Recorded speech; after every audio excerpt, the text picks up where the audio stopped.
To the class of 2017, today you end one chapter, but you are about to begin the greatest adventure of your life. Just think for a moment of how blessed you are to be here today at this great, great university, living in this amazing country, surrounded by people who you love and care about so much. Then ask yourself, with all of those blessings and all of the blessings that you've been given, what will you give back to this country and indeed to the world? What imprint will you leave in the sands of history? What will future Americans say we did in our brief time right here on earth? Did we take risks? Did we dare to defy expectations? Did we challenge accepted wisdom and take on established systems? I think I did, but we all did, and we're all doing it. Or did we just go along with convention, swim downstream so easily with the current, and just give in because it was the easy way, it was the traditional way, or it was the accepted way? Remember this: nothing worth doing ever, ever, ever came easy. Following your convictions means you must be willing to face criticism from those who lack the same courage to do what is right, and they know what is right, but they don't have the courage or the guts or the stamina to take it and to do it. It's called the road less traveled. I know that each of you will be a warrior for the truth, will be a warrior for our country and for your family. I know that each of you will do what is right, not what is the easy way, and that you will be true to yourself and your country and your beliefs. In my short time in Washington, I've seen firsthand how the system is broken. A small group of failed voices who think they know everything and understand everyone want to tell everybody else how to live and what to do and how to think. But you aren't going to let other people tell you what you believe, especially when you know that you're right.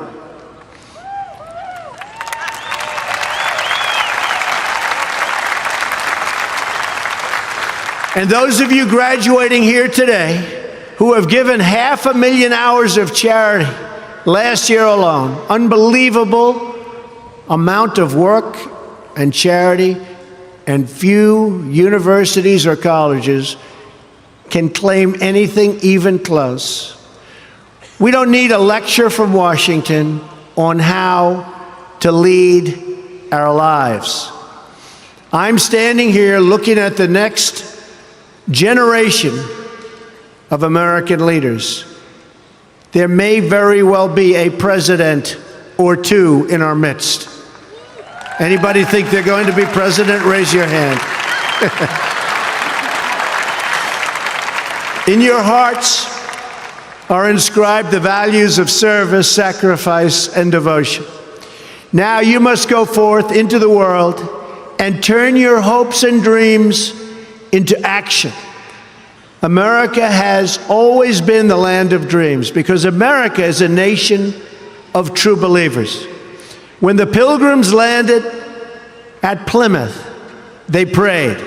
When the founders wrote the Declaration of Independence, they invoked our Creator 4 times. Because in America, we don't worship government, we worship God.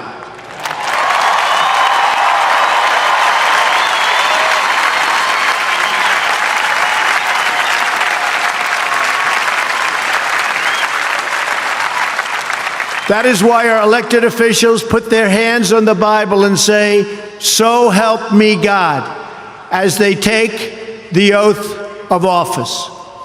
It is why our currency proudly declares, "In God we trust."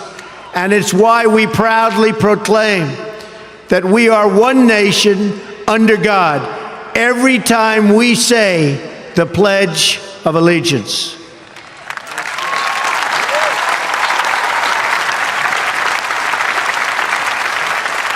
The story of America is the story of an adventure that began with deep faith, big dreams, and humble beginnings. That is also the story of Liberty University. When I think about the visionary founder of this great institution, Reverend Jerry Falwell Sr., I can only imagine how excited he would be if he could see all of this and all of you today, and how proud he would be of his son and of his family. In just 2 days, we will mark the 10th anniversary of Reverend Falwell's passing. And I used to love watching him on television, hearing him preach. He was a very special man. He would be so proud, not just at what you've achieved, but of the young men and women of character that you've all become. And Jerry, I know your dad is looking down on you right now, and he is proud. He is very proud. So congratulations on a great job, Jerry. Reverend Falwell's life is a testament to the power of faith to change the world. The inspiring legacy that we see all around us in this great stadium. This is a beautiful stadium, and it is packed. I'm so happy about that. I said, how are you going to fill up a place like that? It is packed, Jerry. In this beautiful campus and in your smiling faces, but it all began with a vision. That vision was of a world-class university for evangelical Christians. And I want to thank you because, boy, did you come out and vote, those of you that are old enough. In other words, your parents. Boy, oh boy, you voted. You voted. No doubt many people told him his vision wasn't possible. And I am sure they continued to say that so long after he started. At the beginning with just 154 students. But the fact is, no one has ever achieved anything significant without a chorus of critics standing on the sidelines explaining why it can't be done. Nothing is easier or more pathetic than being a critic, because they're people that can't get the job done. But the future belongs to the dreamers, not to the critics. Well, good luck. The success of your athletic program arriving on the big stage should be a reminder to every new graduate of just what you can achieve when you start small, pursue a big vision, and never, ever quit. You never quit. If I give you one message to hold in your hearts today, it's this: never, ever give up. There'll be times in your life you'll want to quit, you'll want to go home. You'll want to go home perhaps to that wonderful mother that's sitting back there watching you and say, Mom, I can't do it. I can't do it. Just never quit. Go back home and tell Mom, Dad, I can do it. I can do it. I will do it. You're going to be successful. I've seen so many brilliant people. They gave up in life. They were totally brilliant. They were top of their class. They were the best students. They were the best of everything. They gave up. I've seen others who really didn't have that talent or that ability, and they're among the most successful people today in the world because they never quit and they never gave up. So just remember that. Never stop fighting for what you believe in and for the people who care about you. Carry yourself with dignity and pride. Demand the best from yourself and be totally unafraid to challenge entrenched interests and failed power structures. Does that sound familiar, by the way?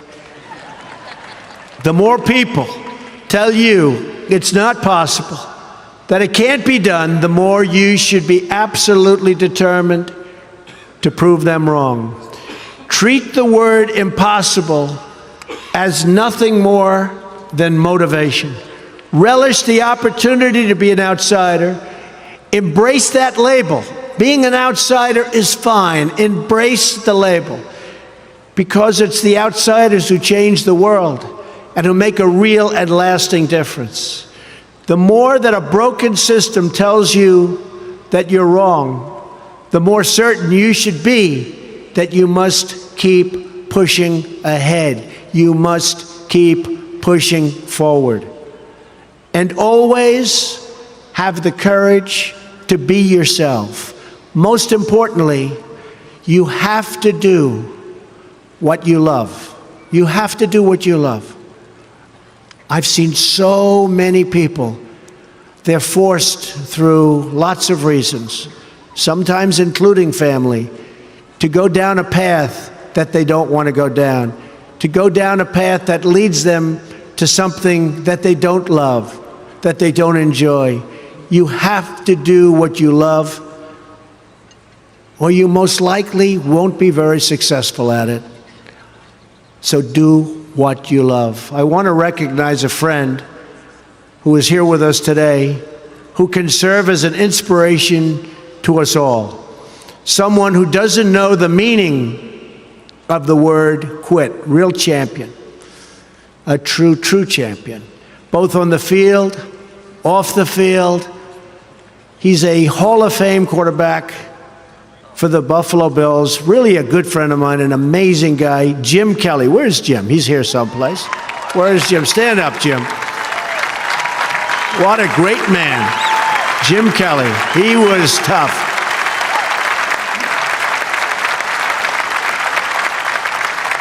Jim, do you have any idea how much money you'd be making today? They'd hit Jim, it was like tackling a linebacker. They'd hit Jim, 4 guys, 5 guys that weighed 320, and he'd just keep going down the field. He was much more than a quarterback. He had tremendous heart, and he knew how to win. Jim is tough, and his toughest fight of all was that he beat cancer not once but twice.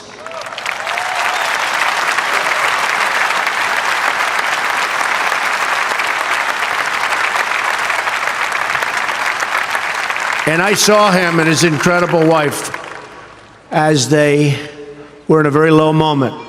Jill, very, very low moment. And it was amazing the way they fought. It didn't look good.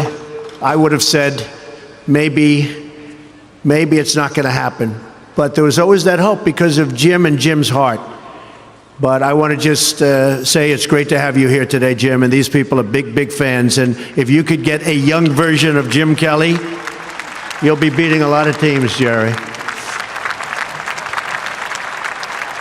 So, interestingly, though, I said, I wonder what Jim's doing here.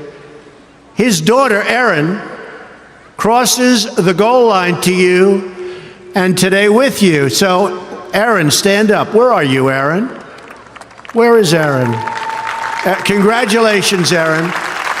Congratulations. Graduating from Liberty. Great choice. Thank you.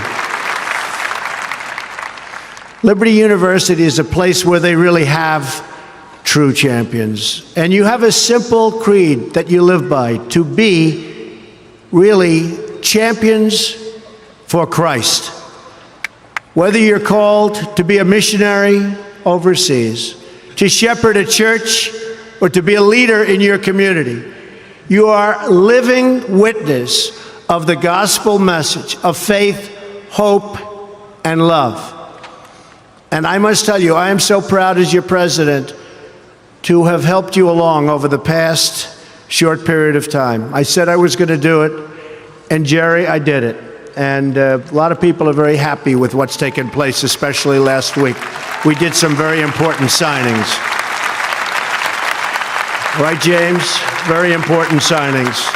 America is better when people put their faith into action. As long as I am your president, no one is ever going to stop you from practicing your faith, or from preaching what's in your heart.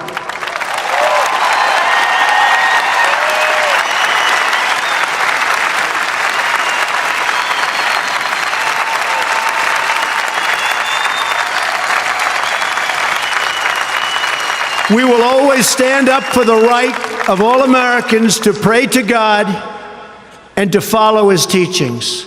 America is beginning a new chapter. Today, each of you begins a new chapter as well.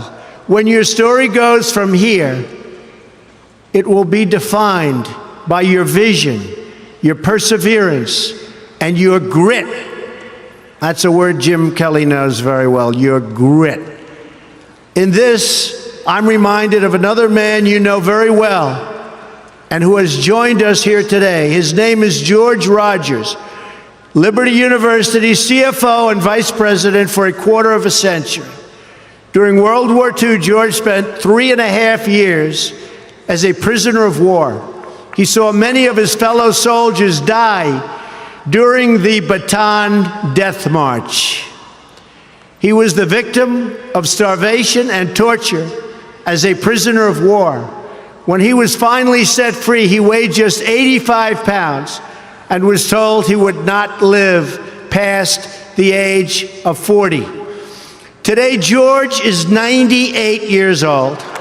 If anyone ever had reason to quit, to give in to the bitterness and anger that we all face at some point, to lose hope in God's vision for his life, it was indeed George Rogers.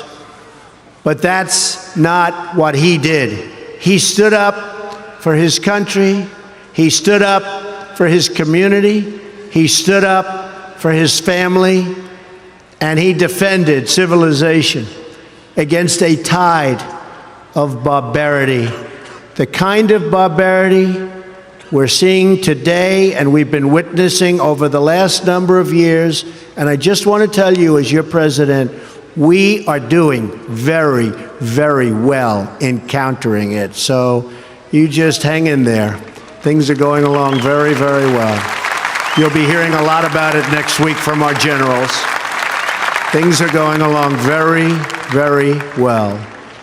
Through it all, he kept his faith in God, even in the darkest depths of despair. Like so many others of his generation, George came home to a nation full of optimism and pride and began to live out the American dream. He started a family. He discovered God's plan for him and pursued that vision with all his might, pouring his passion into a tiny college in a place called Lynchburg, Virginia. Did you ever hear of that? Lynchburg? We love it. We love it. Do you like it? We like it, right? I flew over it a little while ago. It's amazing, actually. What started as a dream with a few good friends, he helped shepherd into the largest Christian university in the world. Just look at this amazing, soaring, growing campus, and I've been watching it grow because I've been a friend of Liberty for a long time now, Jerry. It's been a long time. Thanks in great part to George's financial stewardship. Hundreds of thousands of young hearts and souls have been enriched at Liberty and inspired by the Spirit of God. George, we thank you and we salute you, and you just stay healthy for a long time, George. Thank you.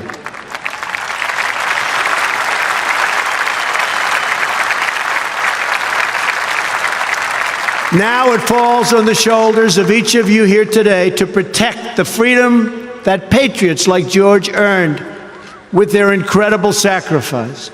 Fortunately, you have been equipped with the tools from your time right here on this campus to make the right decisions and to serve God, family, and country. As you build good lives, you will also be rebuilding our nation. You'll be leaders in your communities, stewards of great institutions, and defenders of liberty. And you will be great mothers, and fathers and grandmothers and grandfathers, loving friends and loving family members. You will build a future where we have the courage to chase our dreams no matter what the cynics and the doubters have to say. You will have the confidence to speak the hopes in your hearts and to express the love that stirs your souls. And you will have the faith to replace a broken establishment with a government that serves and protects the people.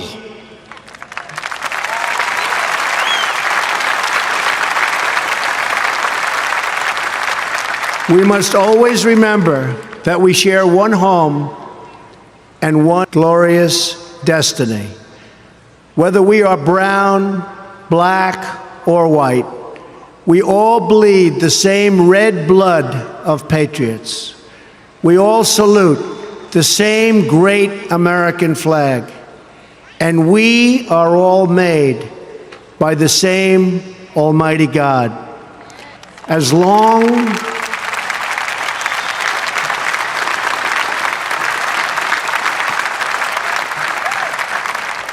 as you remember what you have learned here at Liberty, as long as you have pride in your beliefs, courage in your convictions, and faith in your God, then you will not fail.